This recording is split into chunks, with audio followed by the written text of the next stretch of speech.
오셨습니다. 반갑습니다.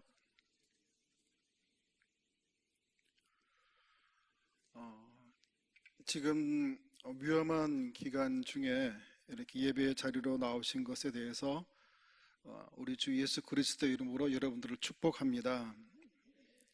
여러분들이 오늘 이 성전을 찾으신 것은 비유하면 전쟁 중에 예배드리러 교회에 나온 것과 같습니다.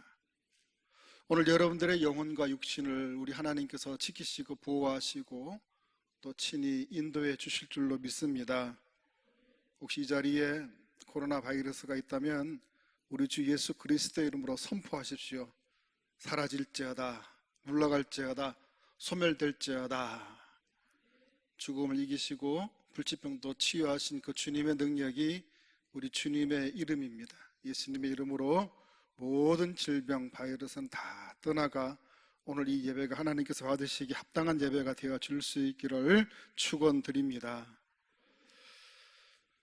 사람이 범죄하기 쉬운 또 쉬우면서도 치명적인 7가지 죄가 있습니다.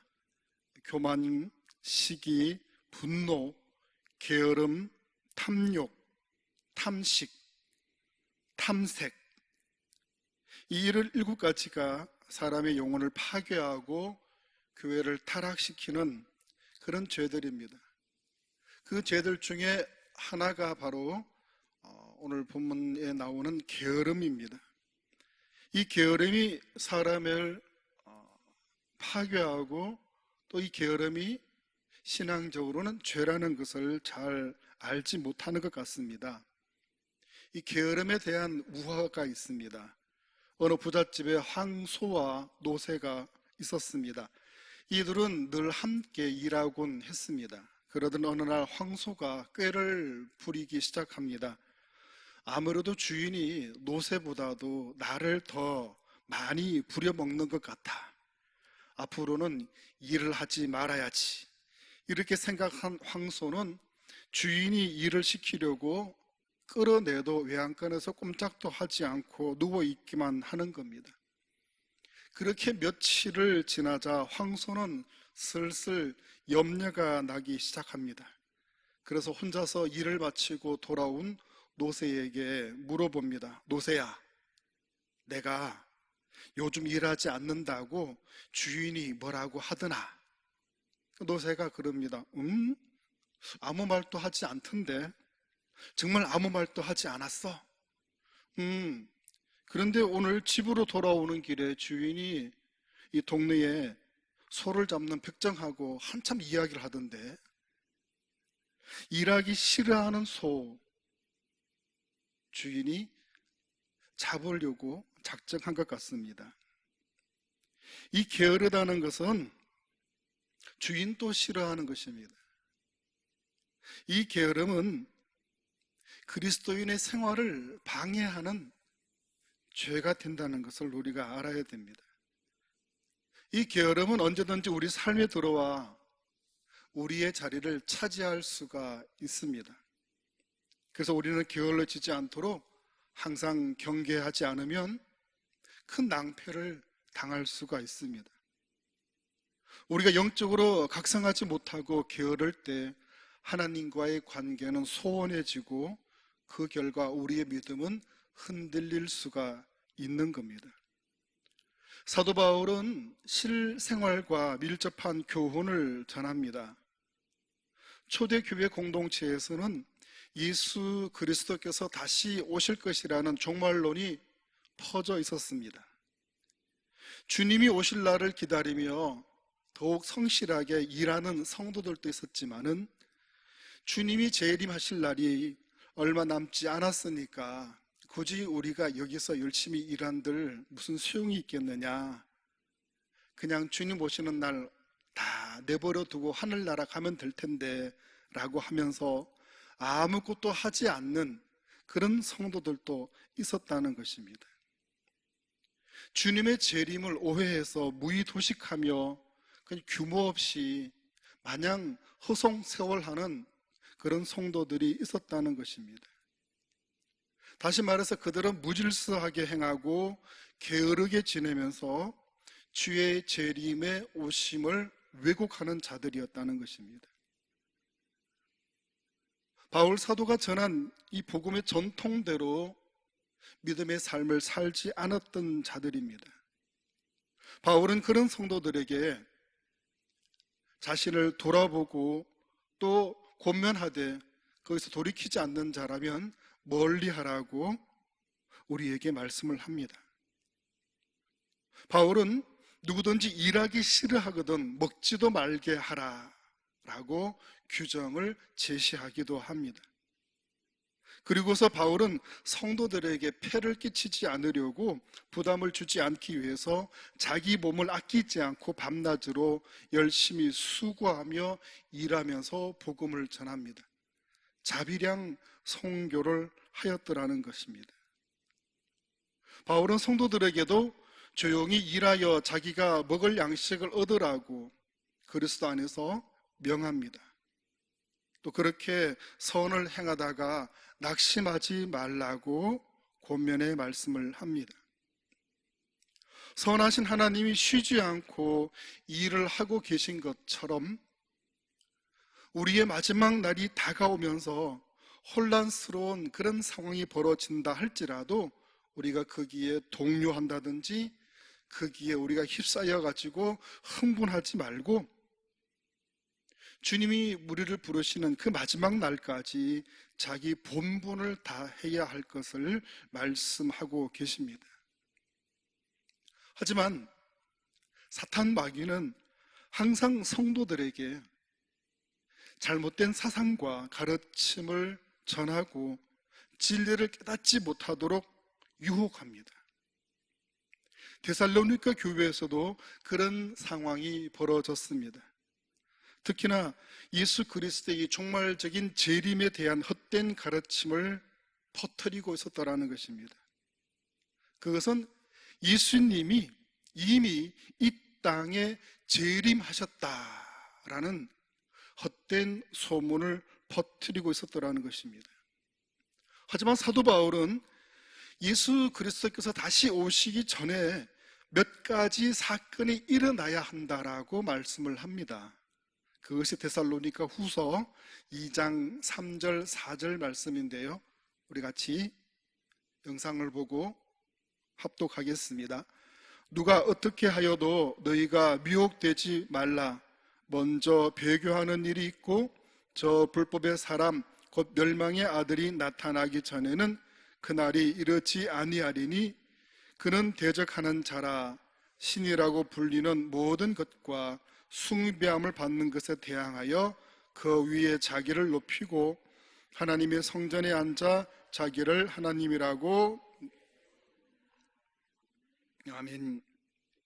예수 그리스도께서 재림하시기 전에 일어날 일로 먼저 배교하는 일이 있을 것이라고 말씀을 합니다.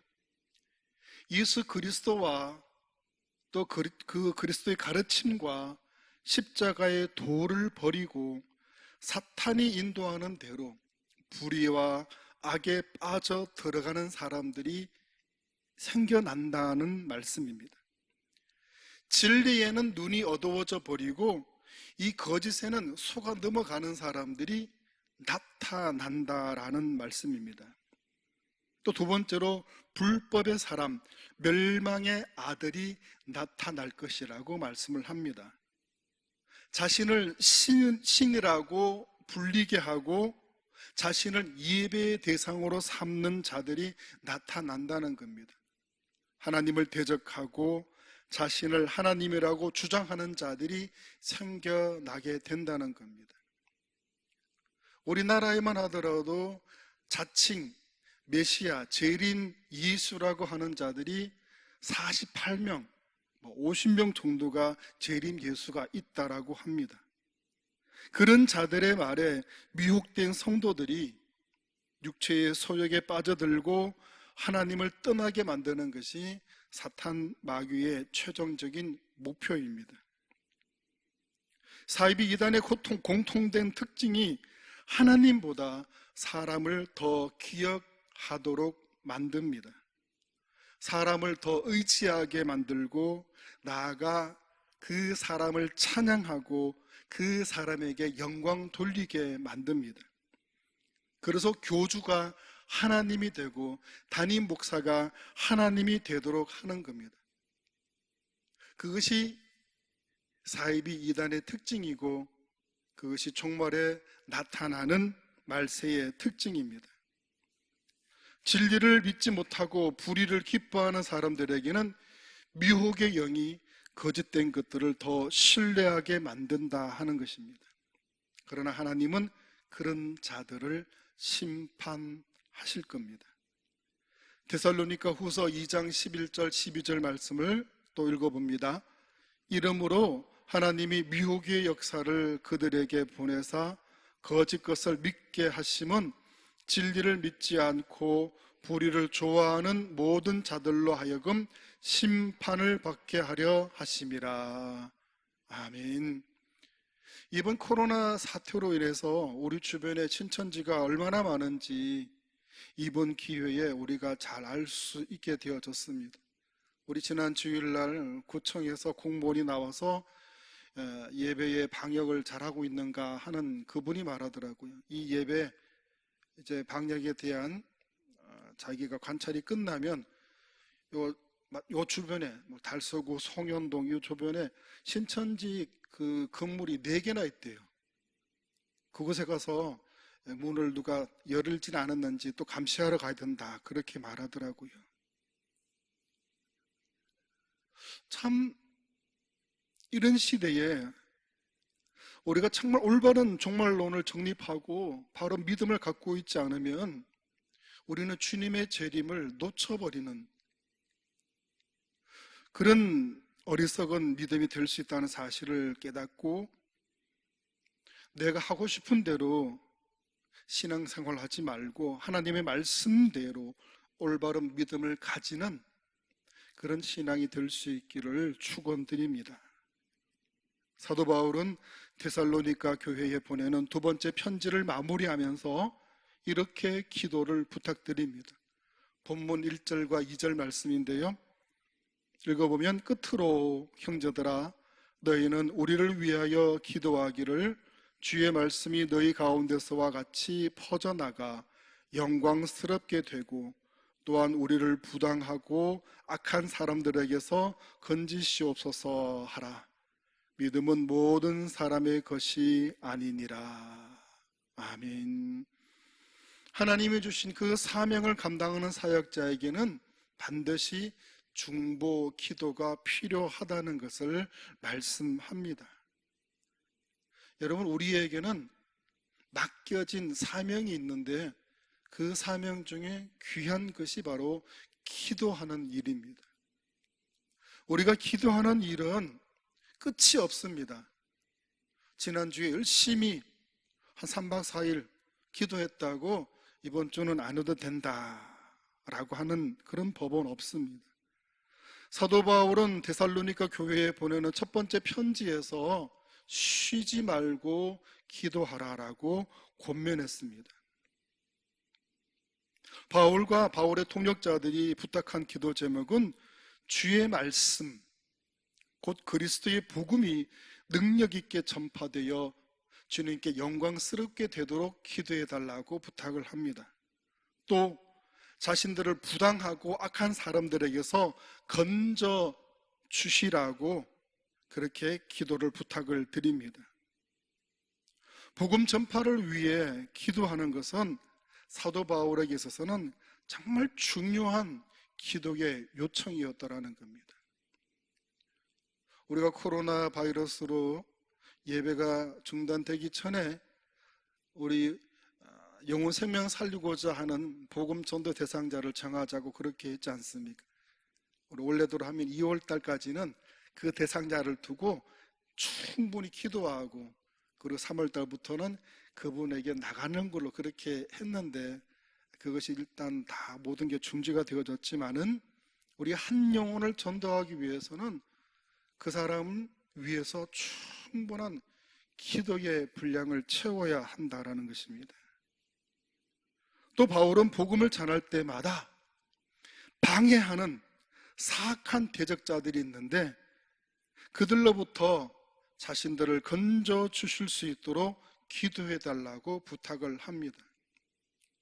여러분, 우리가 복음을 전하러 갈 때 충분히 기도했지만 그 기도한 만큼 사탄도 그걸 방해하려고 하는 그런 공작을 벌인다는 것을 우리가 알아야 됩니다.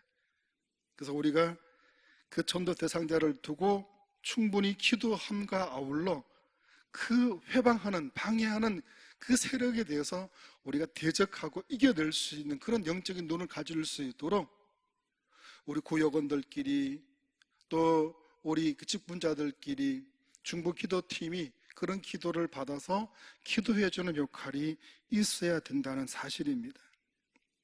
성도들이 서로 기도를 부탁하고 함께 중보 기도를 드린다는 것은 신앙생활에 있어서 정말 중요한 일입니다.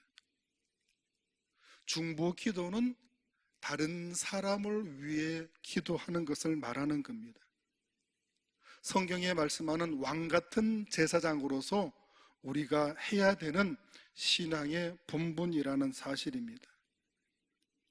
이 중보 기도는 또 하나님이 인도해 주시는 기도입니다. 그리고 성령님의 인도하심에 따라 성령의 능력을 덧입는 것이 중보 기도입니다. 성 아구스티누스는 이렇게 말했습니다. 기도란 하나님 앞에서 다른 사람들의 행복을 위해 중재하는 것이다. 유명한 중보기도 사역자인 조이 도우슨이라는 이 여사는 중보기도의 영역을 10가지로 이렇게 규정해서 말합니다.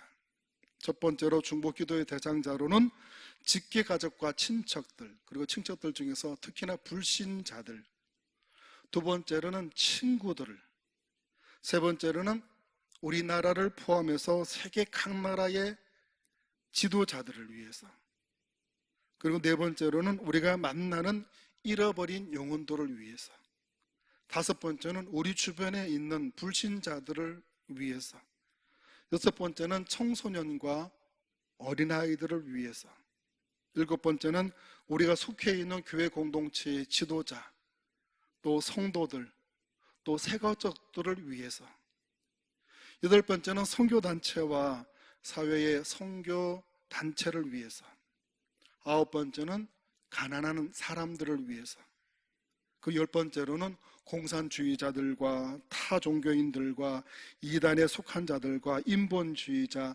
무신론자, 불가지론자들을 위해서 그렇게 중보 기도하자라고 말하고 있습니다. 여러분, 우리는 10가지 중에서 몇 가지를 중보 기도하고 있습니까? 우리는 기도를 너무 편협하게 우리 가족, 내가 알고 있는 몇몇 사람들을 위해서만 그렇게 기도하고 있지는 않습니까? 지금처럼 국가적으로 또 전 세계적으로 이 비상인 이 상황에서 우리가 나라를 위해서, 또 우리 국민들을 위해서, 또 더 나아가 모든 인류들을 위해서 중보 기도할 수 있어야 하겠습니다. 특히 오늘 국회의원 선거가 있었던 날입니다.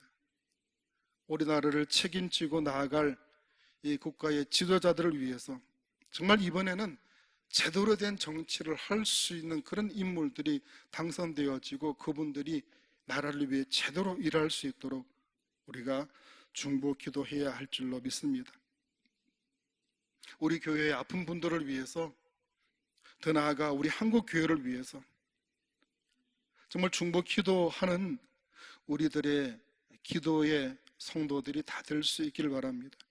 우리 설교 후에 중보하는 기도 시간을 갖도록 하도록 하겠습니다. 우리 기도할 때 정말 좀 더 기도의 범위를 넓혀가지고 나라를 위해서, 이 국민들을 위해서, 또 이 시간에 힘들게 고생하는 우리 방역하는 우리 의사들과 간호사들을 위해서 우리 같이 그렇게 기도할 수 있는 그런 시간을 갖도록 하겠습니다. 우리 본문 말씀은 신앙생활에 있어서 게으름이라는 것은 자신을 파괴하게 만드는 악이며 거짓의 다른 모습이라고 한다는 것을 우리가 깨닫고 또 기도할 수 있기를 바랍니다. 이 게으름은 한 국가를 멸망시킨 일도 있었습니다. 그 나라가 바로 로마입니다. 로마의 멸망은 외적인 그런 상황보다도 내부적인 문제로부터 시작이 되었습니다. 그 내적인 문제가 바로 게으름입니다. 로마는 로마 제국을 건설하고 엄청난 부를 소유하게 되어진 이 로마의 시민들은 점차 게을러지고 전쟁에서 포획한 포로로 잡아온 그 포로들을 노예로 부려먹으면서 자신들은 노동과 멀어지게 되어지고 맙니다. 자신들은 소비를 즐기고 오락을 즐기면서 타락하게 되어졌고 결국은 로마는 멸망의 길로 걸어갔던 것입니다. 로마의 시민들이 요구하는 대로 그들은 무상으로 모든 먹을 것들을 제공받았고 심지어는 서커스 구경까지도 공짜로 제공받게 되어졌습니다. 그러자 점차 경제가 침체되어졌고 그렇게 로마는 게으름 때문에 붕괴되어지는 나라가 되고 말았더라는 것입니다. 지금 우리의 경제가 어렵다고 무상 지원만을 바라고 할 수 있어도 하지 않고 도움의 손길을 바라고만 있어서는 안 될 것입니다. 꾸는 자는 계속 가난에서 벗어날 수가 없지만 그러나 주는 자는 차고 넘치도록 풍성한 복을 받게 되는 것이 하나님의 법입니다. 누가복음 6장 38절 말씀을 우리 같이 읽어봅니다. 주라 그리하면 너희에게 줄 것이니 곧 후히되어 누르고 흔들어 넘치도록 하여 너희에게 안겨주리라. 아멘. 어려울 때일수록 더 이웃들을 돕고 선을 베풀고 나눌 때 하나님께서 주시는 복으로 우리는 행복할 수가 있을 겁니다. 하나님의 말씀대로 이웃을 향한 사랑의 마음을 가지고 기도하면서 게으름에서 벗어나 어려운 사람들에게 행할 수 있는 그 능력대로 선을 행할 수 있는 우리 모두가 다 될 수 있기를 바랍니다. 이 시간 우리 다 같이 오늘 주신 말씀을 가지고 중보의 기도와 함께 간구의 기도를 드리는 시간을 갖도록 하겠습니다. 우리 금요일 날 심야 기도회로 모이지 않는 대신에 오늘 수요 예배 때 기도하는 시간을 갖도록 하겠습니다. 먼저 우리 중보 기도를 드리도록 합니다. 코로나19와 싸움을 벌이고 있는 우리 공무원들과 의료진들과 소방 관계자들을 위해서 기도해 주시기 바랍니다. 우리 국가 지도자들과 특히 질병관리 담당자들을 위해서 우리 기도에 힘을 더 쏟아 주시기 바랍니다. 그들의 헌신과 수고로 그들이 건강을 잃지 않고 어서 속히 이 땅에 코로나가 종식되고 코로나가 다 사라질 수 있도록 위해서 우리 같이 통성으로 기도하도록 하겠습니다. 우리 586장 1절 찬송 후에 이 기도 제목 가지고 같이 기도하겠습니다. 우리 기도할 때 큰 소리로 오늘은 기도하지 마시기 바랍니다. 혹시나 큰 소리를 내다 보면 마스크 사이로 비말이 또 퍼져나갈 수 있으니까 오늘은 좀 작은 소리로 그렇게